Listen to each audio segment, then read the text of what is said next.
નમસ્કાર વિદ્યાર્થી મિત્રો, જ્ઞાનદીપ ક્લાસીસમાં આપ સૌનું હાર્દિક સ્વાગત છે. ધોરણ 10 માં વિષય ગણિતમાં પ્રકરણ નંબર 13 આગળનો ટોપિક છે પદ વિચલનની રીત. આગળના લેક્ચરમાં ભણ્યા છે આપણે ધારેલા મધ્યકની રીત અને કઈ રીત, તો કે સીધી રીત. હવે છે પદ વિચલનની રીત.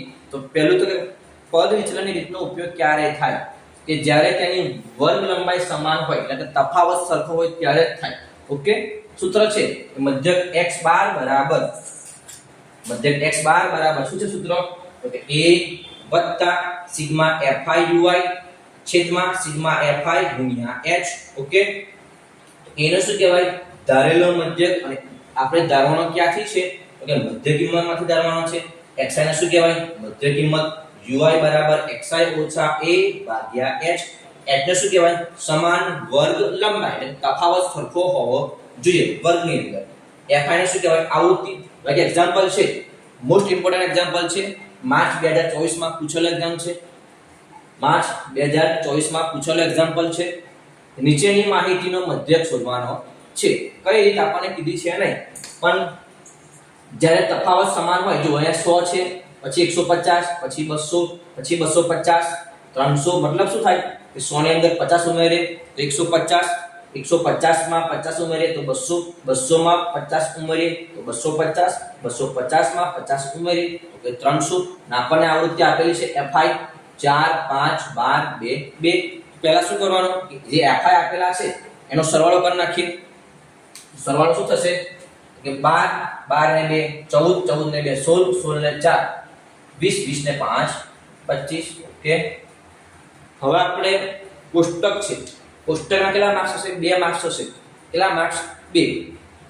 તો xi આપણે શોધવાનો છે મધ્ય કિંમત. મધ્ય કિંમતમાં શું હોય? જે આપણને વર્ગ આપેલો છે એ વર્ગોનો સરવાળો, એટલે કે 150 અને 100 નો સરવાળો 0 5 2 250 ભાગ્યા 2 કરવાના છે.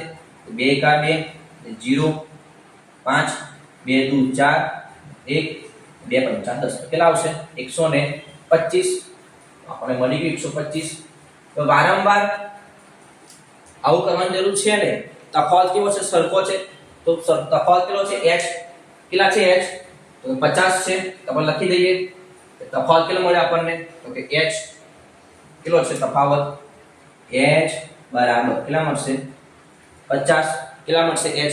તો કે 50.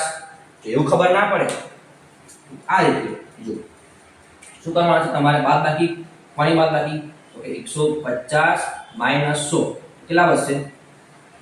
50. તો h કેટલા આવ્યા? 50. ઓકે, હવે શું કરવાનું? 50 ઉમેરવાના 125 માં તો કેટલા થશે? 175. 175 માં ફરી કેટલા ઉમેરવાના? 50. એટલે કે 225. 225 માં પાછા ઉમેરવાના કેટલા? 50. 275. 275 માં ફરી કેટલા ઉમેરવાના? 50. એટલે કે 325. તૈયાર. હવે આપણે એ ધારવાનો છે શેમાંથી? તો કે મધ્ય કિંમતમાંથી એ ધારવાનો છે. તમે કોઈ પણ ધારી શકો આમાંથી, કોઈ પણ નહીં. તો આપણે ધારી લઈએ કે ધારો કે મધ્ય એ આ છે. જોજો મેં પહેલું જ કેમ ધાર્યું, પછી આપણે સમજીએ. તમે આ પણ ધારી શકો છો, 225 275 કોઈ પણ. હવે એ કેટલા થઈ ગયા? એ કેટલા થઈ ગયા? હવે 125. uy છે, uy બરાબર xi ઓછા a ભાગ્યા h. xi કેટલા છે? 125. a પણ કેટલા? 125. એટલે આ શું થઈ જશે? પહેલું 0 થઈ જશે. ઓકે, હવે 175 માંથી કેટલા કરવાના? 125.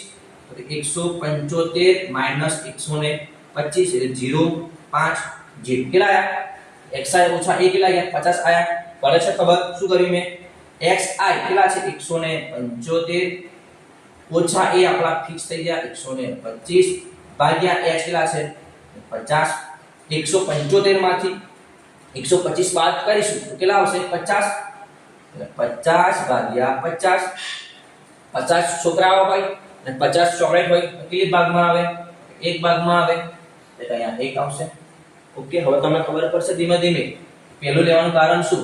0 આયા, 1 આયા. હવે શું આવશે? 2 આવશે. આપણે ચેક કરીએ. હવે xi કેટલા? તો 225 ઓછા a કેટલા? 125 ભાગ્યા h કેટલા એટલે 50 225 માંથી 125 કાઢવાના છે તો કેટલા વધશે 100 ભાગ્યા 50 50 દુ કેટલા આવશે આવી ગયા બે ચાલો હવે શું આવશે 3 આવશે ત્યારે એ શું આવશે 4 આવશે ઓકે ચેક કરો તો લે છેલ્લું ચેક કરી 325 125 ભાગ્યા 50 300 માંથી કેટલા કાઢવાના 100 એવું થાય ને 325 માંથી 100 કાઢે તો 100 કેટલા 25 કાઢ નાખો પડે છે ખબર 325 માંથી 125 કાઢો તો કેટલા વધે તો કે 200 ભાગ્યા 5 50 0 0 ગયા 5 6 20 કેટલા આવશે 4 આવી ગયા હવે fi અને ui નો ગુણાકાર છે એટલે 4 ગુણ્યા 0 એટલે 0 5 એકા 5 12 દુ 24 3 દુ 6 4 દુ 8 2 ચોક 8 જો મેં ક્રમમાં લખ્યા એટલે આપણને સરવાળો કરવામાં સહેલું પડે 6 ને 4 10 10 ને 8 18 ને 5 2303 વધી પડી 2 2 ને 2 4 આવી ગયું તો આપણને સિગ્મા fi મળી ગયા કેટલા મળ્યા તો 43 43 હવે જે બધી કિંમત આવી એ આપણે ક્યાં મૂકીશું તો સૂત્રમાં મધ્યક x બાર બરાબર a વત્તા સિગ્મા fi ui છેદમાં સિગ્મા fi ગુણ્યા h માટે x બાર બરાબર a કેટલા છે તો 125 વત્તા સિગ્મા fi ui કેટલા આયા 43 કેટલા આયા 43 ભાગ્યા fi સિગ્મા fi કેટલા છે 25 ગુણ્યા h કેટલા છે 50 જો 25 દુ 50 થઈ જાય છેદ ઉડાડી દીધો ગુણાકારમાં હોય તો છેદ ઉડાડો છેદ અહીંથી ઉડશે નહીં તો કેટલા 125 વત્તા 43 ગુણ્યા 2 માટે x બાર બરાબર 125 વત્તા 43 ગુણ્યા 2 2 કરી 6 4 દુ 8 એટલે 86 માટે x બાર બરાબર કેટલા આવશે 125 માં કેટલા ઉમેરવાના તો 86